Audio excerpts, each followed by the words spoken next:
박병석 국회의장님 취임 100일 화상간담회를 시작하겠습니다. 안녕하십니까. 오늘 기자간담회 진행을 맡은 국회의장 공보수석 한민수입니다. 기자간담회는 정부의 코로나19 방역 준칙에 따라 비대면 방식으로 진행됩니다. 배석자도 사무총장과 의상 비서실장으로 최소화했습니다. 의장님께서는 모두 말씀만 마스크를 벗고 하시겠습니다. 오늘 기자간담회 모든 과정은 국회방송과 국회방송 유튜브를 통해 생중계됩니다. 의장님의 모두 말씀은 연합뉴스 TV를 통해서도 시청하실 수 있습니다. 기자간담회가 화상회의 시스템으로 진행되다 보니 지연 시간이 있을 수 있다는 점을 먼저 양해 부탁드리겠습니다. 그러면 박병석 국회의장님의 모두 말씀이 있겠습니다. 예, 국회의장 박병석입니다. 진정 국민을 위한 절박한 국회의 시간입니다. 소통의 정치를 위해 달려온 100일이었습니다. 코로나19와 수해, 태풍까지 재난으로 고통받는 국민들에게 힘이 되는 국회를 만들어야 한다는 일념이었습니다. 개원 협상부터 순조롭지 않은 출발이었습니다. 일터를 잃은 분들, 일터를 잃을까 숨죽이며 가슴 졸이는 이웃들, 생계를 걱정하는 서민들, 끝물을 막막함이 더 힘든 우리 국민들, 그런 우리 국민들의 생명과 일터를 지키는 일보다 더 중요한 것은 없다고 믿었습니다. 역사의 평가를 받겠다는 각오로 국회의 문을 열지 않을 수 없었습니다. 덜컹거리며 출발한 21대 국회가 국민과 국익을 향해 힘을 모으는 헌신의 길로 갈 것을 약속드립니다. 확연히 달라졌다는 국민의 평가를 받도록 최선을 다하겠습니다. 지난주 국회의장과 두 분의 여야 당대표가 합의를 이뤄냈습니다.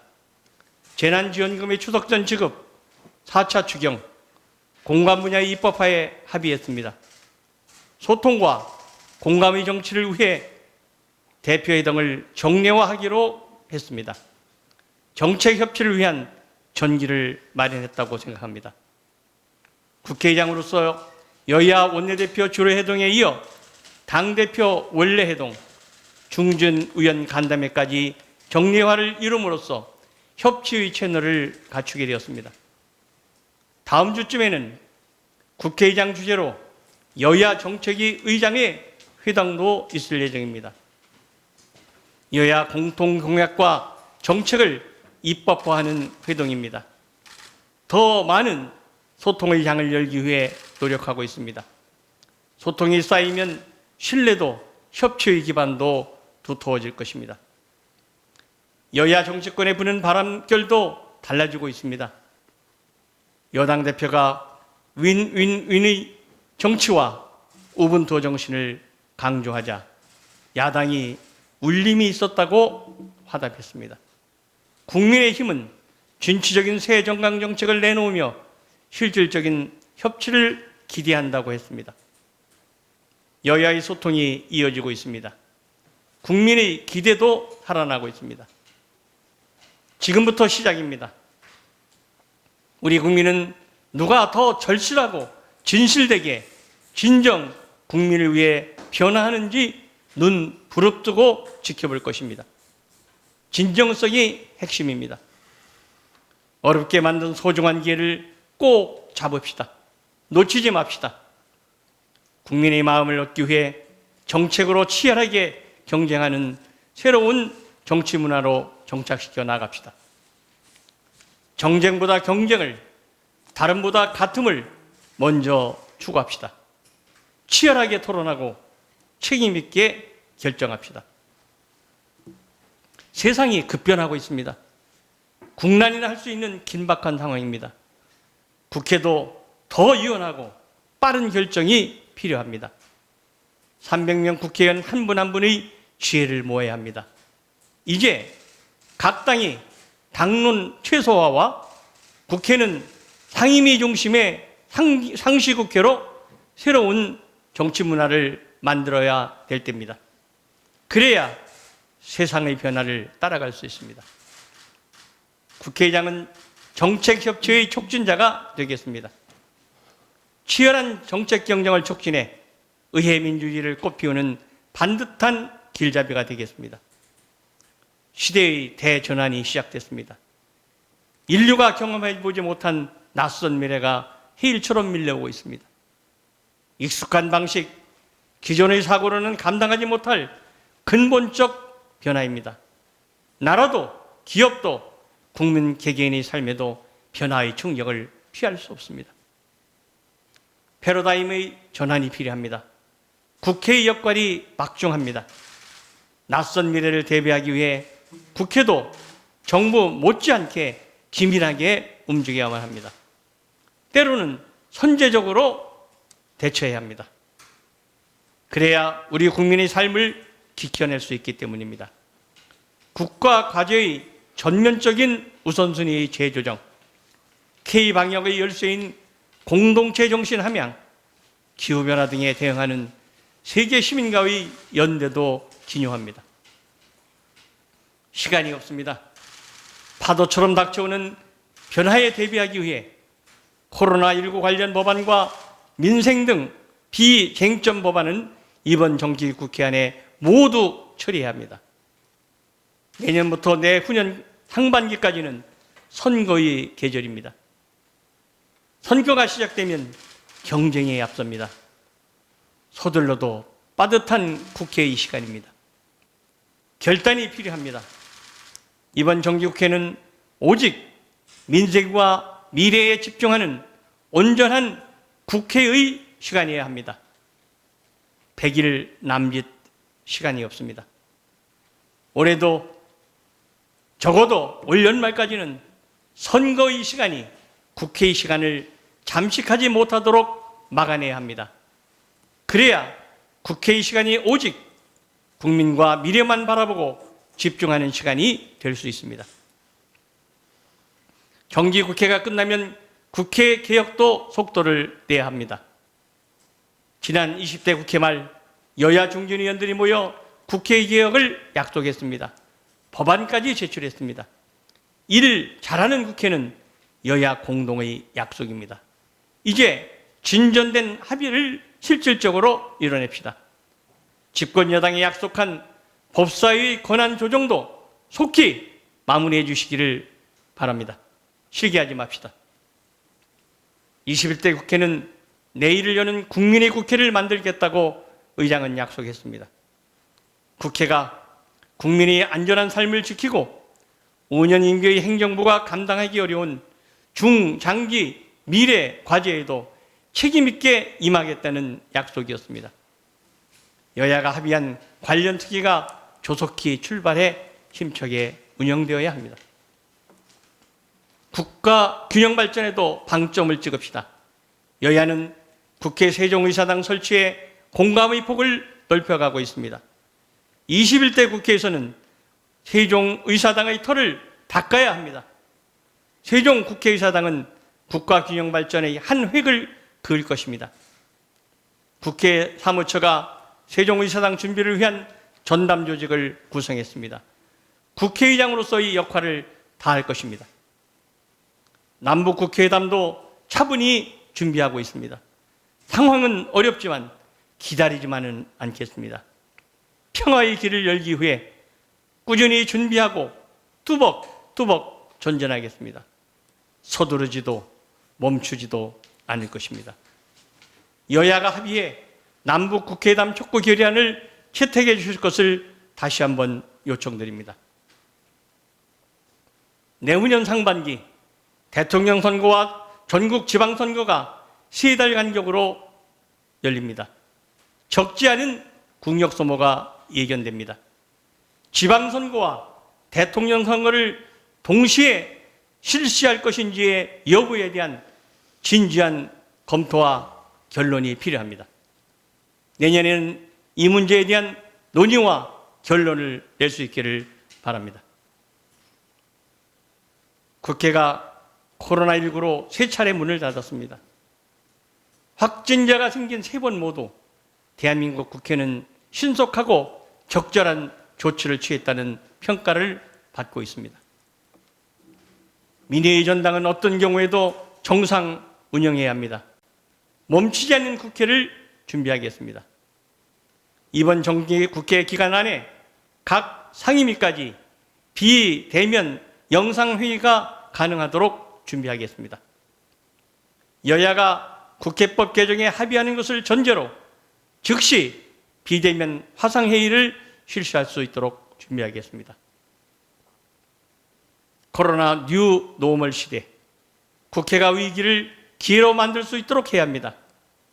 포스트 코로나 시대를 준비하기 위한 중장기 아젠다를 개발하겠습니다. 이를 위해 각계 전문가들로 구성되는 의장 자문기구를 설치하는 방안을 검토하고 있습니다. 국회 운영과 의정활동 지원도 혁신할 것입니다. 지난 100일 국회 사무처를 비롯한 국회의 모든 소속기관은 꾸준히 변화하고 있습니다. 촘촘히 준비해 확 달라진 국회의 모습을 보여드리도록 하겠습니다. 디지털 국회의 시대를 열겠습니다. 인공지능 시대를 맞아 의정활동 전반을 실시간으로 확인하는 의정활동 전광판과 지능형 통합 데이터 플랫폼 디지털 대혁신 마스터 플랜 수립을 추진 중에 있습니다.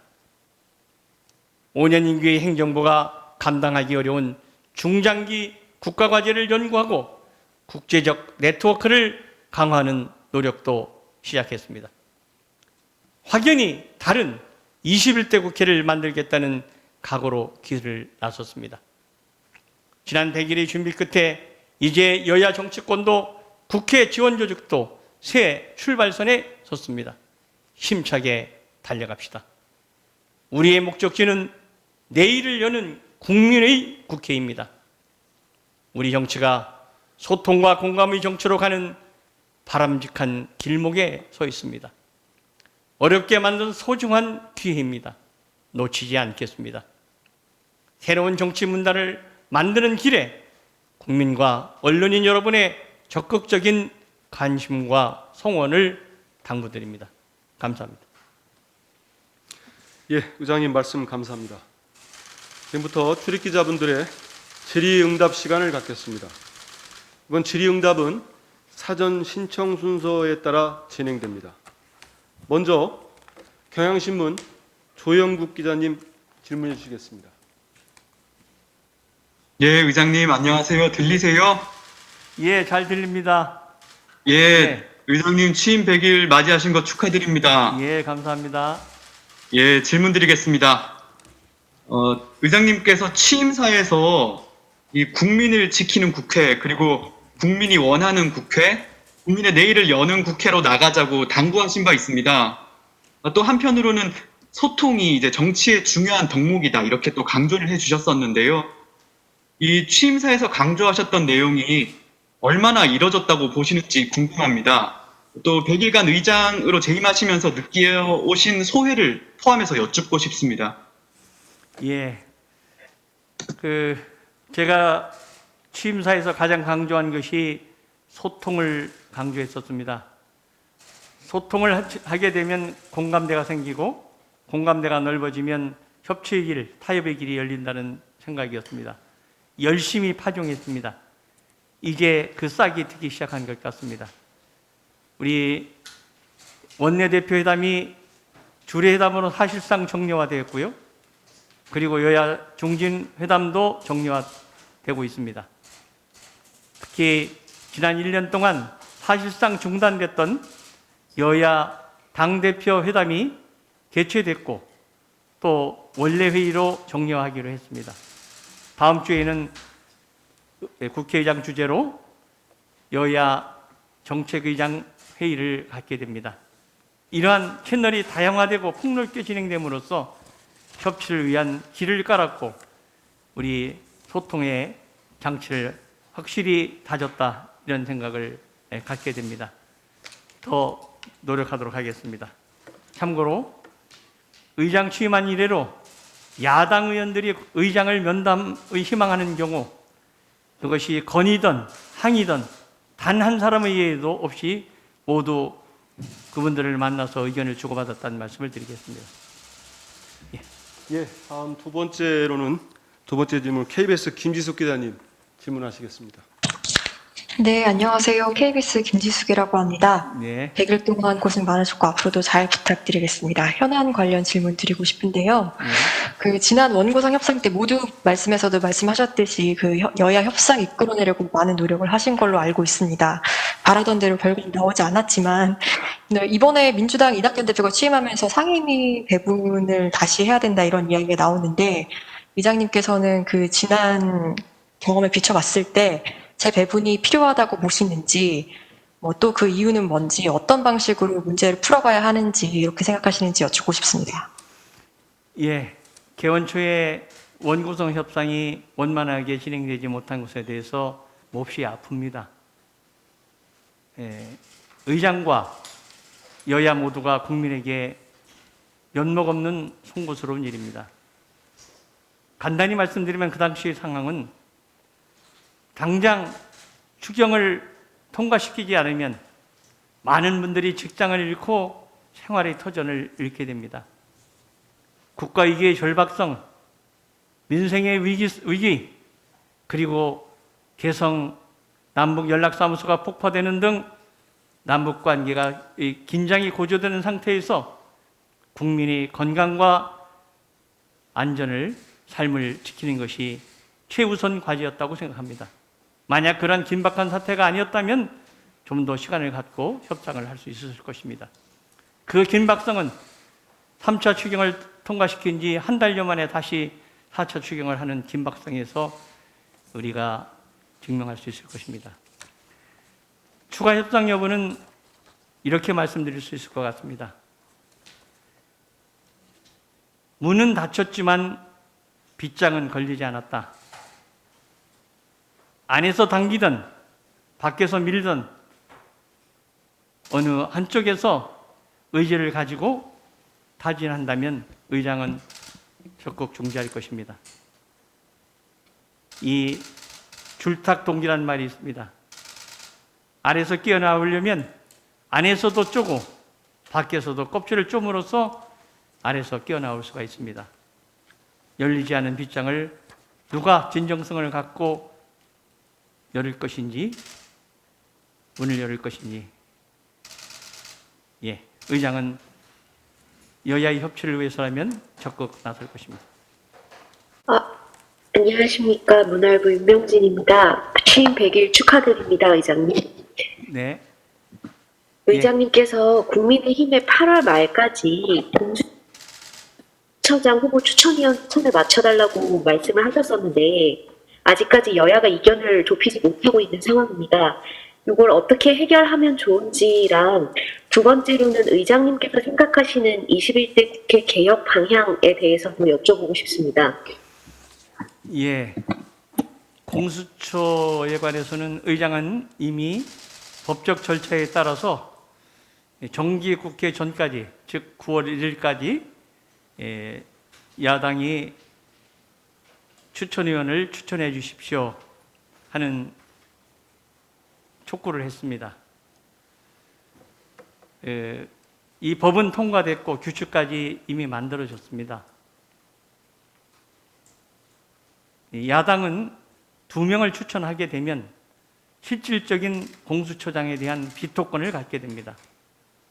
즉 의원 7명 중에 2명만 반대하면 공수처장을 임명할 수 없죠. 근데 야당의 추천이 2명이기 때문에 실질적인 비토권을 갖게 됩니다. 따라서 의원을 추천해도 실질적인 비토권을 갖기 때문에 안전장치가 있다. 법에 따라서 공수처장 추천위원을 추천해 주십시오 하는 입장입니다. 국회 개혁과제를 또 말씀하셨죠? 예. 궁극적으로는 국회에서는 협치의 초석을 확실히 다질 것이고요. 또 하나는 코로나의 문제가 진정되면 제가 첫 말씀에서도 드린 것처럼 대통령 선거와 지방선거의 일치, 동시선거, 그것이 국력의 소모를 줄일 수 있을 것이고 코로나 위기로부터 또 국민의 건강을 지키는 일로 할 것입니다. 그리고 당초의 취지와 달리 결과가 나타난 선거제도의 보완, 개정, 그리고 21대 국회 전반기 하지 못하면 또다시 4년을 흘려버릴 33년이 지난 헌법의 개정, 이런 문제들도 21대 국회 전반기가 안고 있는 과제입니다. 남북 국회의담도 진정성을 가지고 차분히 추진해 나갈 것입니다. 예, 다음은 연규빈 기자님 질문하시겠습니다. 네, 의장님, 연합뉴스 홍규빈 기자입니다. 취임 100일 우선 늦었지만 축하드립니다. 모두 발언에서 협치에 대한 강조 말씀 잘 들었습니다. 그런데 이제 작년 여야 간의 패스트트랙 관련 고소고발처럼 문제 해결을 위해 협치하는 게 아니라 사법기관의 그 몫을 미룬다는 비판도 있었고요. 최근에는 그 윤미향 의원 같은 경우에는 사법 당국의 판단만을 기다릴 게 아니라 정당이 좀 더 선제적으로 대응해야 한다는 지적도 있었습니다. 이러한 그 이른바 정치의 사법화라는 지적을 입법부 수장으로서 어떻게 바라보시는지 궁금하고요. 어제 윤리특위도 열렸는데 혹시 개선책 염두에 두시고 계시다면 한 말씀 부탁드리겠습니다. 네. 국회의 대변기관인 입법부가 입법부 자체의 문제를 사법부로 끌고 가는 소위 정치의 사법화는 그야말로 부끄럽고 면목 없는 일입니다. 결코 오히려 분쟁과 갈등을 조정해야 될 국회가 그것을 용광로 역할을 하지 못하고 사법부로 끌고 가는 사태는 스스로 국민의 대변기관임을 포기하는 것이고 국민의 불신을 가져오는 것이라고 생각합니다. 국회는 많은 다양한 여론을 하나하나의 용광로에 녹여서 그 결과를 이끌어내는 역할이 국회의 역할이라고 생각합니다. 윤리특위가 구성됐고요. 윤리특위는 여야의 합의하에 이제 최다선 의원이 자동으로 윤리특위원장을 맡는 것으로 했습니다. 또 윤리심의자문위원회도 구성했습니다. 따라서 21대 국회가 자신들의 문제에 대해서 좀 더 엄격함으로써 국민들이 생각할 때 국회가 자정기능을 확보하고 있구나, 이제 좀 믿을 수 있구나 하는 것으로 진화될 수 있기를 바라고 그런 방향으로 노력하겠습니다.